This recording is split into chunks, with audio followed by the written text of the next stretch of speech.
जय हिंद दोस्तों, कैसे हैं आप लोग। आशा करता हूं कि अच्छे होंगे। तो आज मैं आपके साथ चर्चा करने वाला हूं कि लंबी दूरी की रेस में हम अपना स्टेमिना कैसे मेंटेन रखें, कैसे बरकरार रखें, कैसे हम लंबी दूरी की रेस लगा सकते हैं। इस वीडियो में मैं आपको 3 पॉइंट पे क्लियर करने वाला हूं। नंबर 1 पॉइंट कि रनिंग कैसे करें, हम क्या तरकीब रखें, क्या तरीका अपनाएं, किन बातों पे ध्यान दें, किन बातों को इग्नोर करें, ये पूरी जानकारी दूंगा। नंबर दूसरा पॉइंट आपका है डाइट क्या होनी चाहिए, हमारी डाइट कैसी होनी चाहिए, क्या हमें खाना चाहिए, क्या हमें नहीं खाना चाहिए। और तीसरा पॉइंट किन चीज़ों से हमें सावधानी बरतनी चाहिए। ये तीनों पॉइंट मैं आपको क्लियर करूंगा।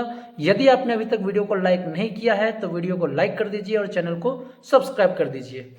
तो यदि मैं बात करूं नंबर 1 पॉइंट की, तो हमें रनिंग कैसे करना है। प्यारे साथियों, लंबी दूरी की रेस यानी कि 5 किलोमीटर की रेस या फिर उससे ज़्यादा की रेस में हमें कभी भी ऐसा नहीं करना है कि हम शुरू में फास्ट दौड़ लेंगे, बाद में फिर ठप पड़ जाएंगे। तो ऐसा कभी नहीं करना है।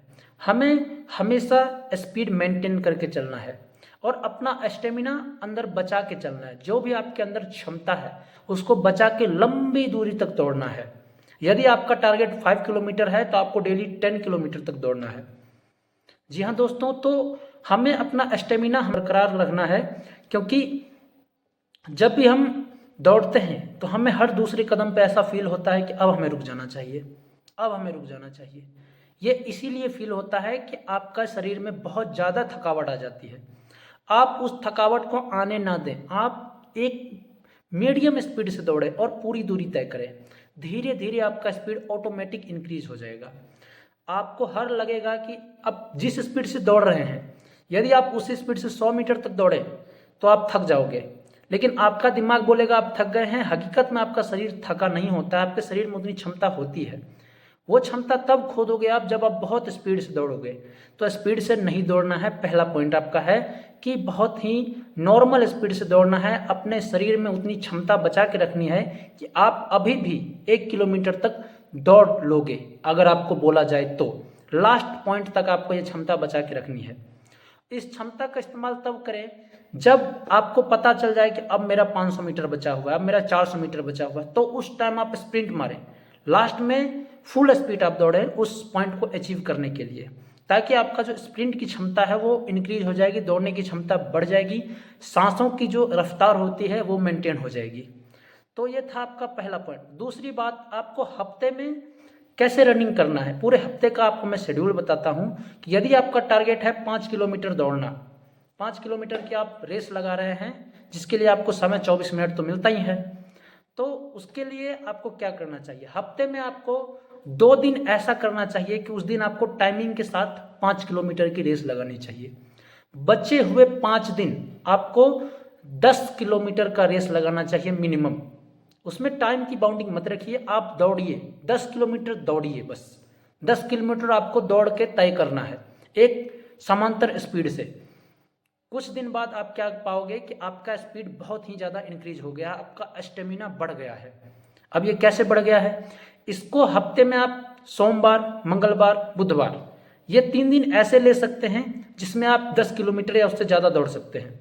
फिर हम बृहस्पतिवार को आएंगे, उस दिन हम 5 किलोमीटर दौड़ेंगे, लेकिन स्टॉप वॉच लगा के दौड़ेंगे। उसमें हम टाइम जरूर देखेंगे कि इस बार मेरा टाइम कितना लगा। फिर 2 दिन हम 10 किलोमीटर दौड़ेंगे, यानी कि शुक्रवार शनिवार को हम 10 किलोमीटर दौड़ेंगे। फिर रविवार को हम अपना टाइम लगा के फिर दौड़ेंगे पूरा 5 किलोमीटर, वो भी स्टॉप वॉच के साथ। आप ये प्रैक्टिस करते रहिए दोस्तों। 3 से 4 हफ्ते में आपका जो रनिंग का स्टेमिना है वो भी बढ़ जाएगा, समय भी कम लगेगा। हम बात करते हैं नंबर दूसरे पॉइंट, डाइट की। प्यारे साथियों, जिस प्रकार किसी गाड़ी को चलने के लिए ईंधन की आवश्यकता पड़ती है, जिस प्रकार किसी विद्युत यंत्र को चलाने के लिए बिजली की आवश्यकता पड़ती है, उसी प्रकार हमारे शरीर को चलाने के लिए हमें डाइट की आवश्यकता पड़ती है। जिस प्रकार दोस्तों किसी विद्युत के यंत्र में जितनी बिजली मिलती है वह उतना रोशनी देता है, उसी प्रकार हमारे शरीर में जितना हम अच्छी डाइट देंगे वो हमें उतना ही एनर्जी जनरेट करके देगा, उतनी ही ताजगी देगा। जी हाँ दोस्तों, यदि आपकी डाइट अच्छी रहेगी तो आपको नींद कम आएगा, आपके मांसपेशियों की क्षमता बढ़ जाएगी, आपका स्टेमिना इंक्रीज हो जाएगा, आपके सांसों की जो थकावट है वो कम हो जाएगी। तो प्यारे साथियों, डाइट का अच्छा होना ये आपके स्टेमिना को इंक्रीज करेगा। प्यारे साथियों, यदि मैं बात करूं हमें किन चीज़ों का सेवन डाइट के रूप में यानी कि एक्स्ट्रा डाइट के रूप में करना चाहिए, जो हम डेली खाना खाते हैं वो तो खाते ही हैं, इसके अलावा एक्स्ट्रा हमें किन चीज़ों को सेवन करना चाहिए, क्या क्या खाना चाहिए। तो इसमें मैं बहुत ही नॉर्मल स्टूडेंट के लिए बात करूंगा, जो एक मैं मानता हूं कि दोस्तों जो भी फौज में जाते हैं, जो भी आर्मी की तैयारी करते हैं या एसएससी जीडी की तैयारी करते हैं, वो एक गरीब परिवार से आते हैं, तो वो ज़्यादा अफोर्ड नहीं कर सकते। तो उनके लिए मैं बताता हूँ कि आप केला ले सकते हैं, दूध ले सकते हैं, चना ले सकते हैं, सोयाबीन का दाना ले सकते हैं, मूंग का दाना ले सकते हैं और गुड़। बस इतना ही आइटम चाहिए। बाकी जो छात्र अफोर्ड कर सकते हैं वो बादाम, काजू, किशमिश और खजूर का भी इस्तेमाल कर सकते हैं। तो यदि मैं बात करूं दोस्तों कि डाइट खाना, इससे ज़्यादा ज़रूरी है कि आपको डाइट कब और किस प्रकार से खाना है। प्यारे साथियों, यदि आप समय से कुसमय खाएंगे तो कोई भी खाना आपके शरीर में नहीं लगता है। आपको किस टाइम पे क्या सही टाइम होना चाहिए, किस तरीके से खाना है, यदि मैं इसकी बात करूं तो आपको सबसे पहले सुबह रनिंग या एक्सरसाइज करने के बाद आपको सुबह सुबह 4 केले और लगभग 500 ml यानी हाफ लीटर दूध लेना है। उस केलों को दूध में मिक्स करना है, अच्छे से उसका शेक बनाना है और उसको आपको पीना है। बचा हुआ जो आपने चना, सोयाबीन का दाना या फिर मूंग का दाना आपको शाम को जो आपने भिगोया होगा उसको गुड़ के साथ खा लेना है। बाकी आपका सुबह का खाना हो गया 10 बजे, दोपहर का खाना, फिर शाम को 3 से 4 बजे के बीच में आपको वापस से 4 केले लेने हैं और हाफ लीटर दूध लेना है, उसको मिक्स करना है, शेक बनाना है, पी जाना है। दोस्तों, इससे आपको बहुत ही ज़्यादा एनर्जी मिलेगी। अब जब शरीर को एनर्जी मिलती है दोस्तों, तो वो उसे खपत करना चाहता है। या तो आप उस एनर्जी को पचा नहीं पाओगे तो आपके पेट में प्रॉब्लम होगी, या फिर आप उस एनर्जी को पचा दीजिए। दोस्तों, इसके लिए आपको मेहनत करने की ज़रूरत है, एक्स्ट्रा मेहनत, यानी कि शाम को आप वॉकिंग कर सकते हैं, कहीं घूम फिर सकते हैं। यदि आप बैठे रहे, सोए रहे तो आपको वो नुकसान करेगा। तो आप घूमिए फिरिए, अपना एक्सरसाइज कीजिए, थोड़ा शाम को भी एक्सरसाइज कीजिए, तो आपके बॉडी के और बॉडी के स्टेमिना के लिए बहुत ही ज़्यादा अच्छा होगा। लास्ट और सबसे आखिरी पॉइंट था आपका कि किन चीज़ों से हमें सावधानी बरतनी चाहिए यदि आप एक लॉन्ग रेस करना चाहते हैं। प्यारे साथियों, 1 महीने आप किसी चीज़ को छोड़ देंगे तो उससे आपका कुछ नहीं बिगड़ेगा, लेकिन यदि आपका सिलेक्शन हो जाता है तो आपकी ज़िंदगी बदल जाएगी।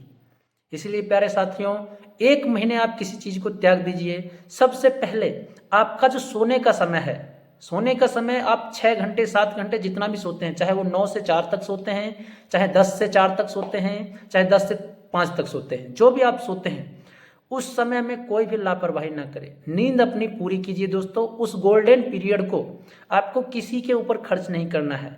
मेरे कहने का अर्थ है कि फ़ोन के ऊपर खर्च नहीं करना है। आपको सोते समय फ़ोन का इस्तेमाल नहीं करना है। यदि करना भी पड़ रहा है तो बहुत ही कम करना है, ना के बराबर आपको सोने के समय फ़ोन का इस्तेमाल करना है। जो आप फ़ोन में वीडियोस देखते हैं उसमें मोटिवेशनल वीडियो ज़्यादा देखनी है। कोई भी ऐसी वीडियो नहीं देखनी है जिससे आपको उत्तेजना पैदा हो, जिससे आपके मन में कुछ अजीबोगरीब ख्याल आए, जैसे कि किसी लड़कियों की वीडियो या फिर गंदी गंदी वीडियो, ये सब नहीं देखना है। नंबर तीसरा कि आपको ब्रह्मचर्य का पालन करना है जब तक आप सिलेक्शन नहीं पा लेते। प्यारे साथियों, कुछ दिन आप इसका पालन जरूर कर सकते हैं। इनसे दूर रह के आप जब तक वैसी वीडियो या फिर कुछ ऐसा आपके दिमाग में नहीं आएगा, आप ब्रह्मचर्य का पालन जरूर कर लेंगे दोस्तों। तो ये थे आपके पॉइंट, ये तीनों पॉइंट आपको मैंने क्लियर किए। आपको वीडियो कैसी लगी कमेंट में जरूर बताएं। तो मिलते हैं किसी नेक्स्ट वीडियो में, तब तक के लिए जय हिंद, जय भारत।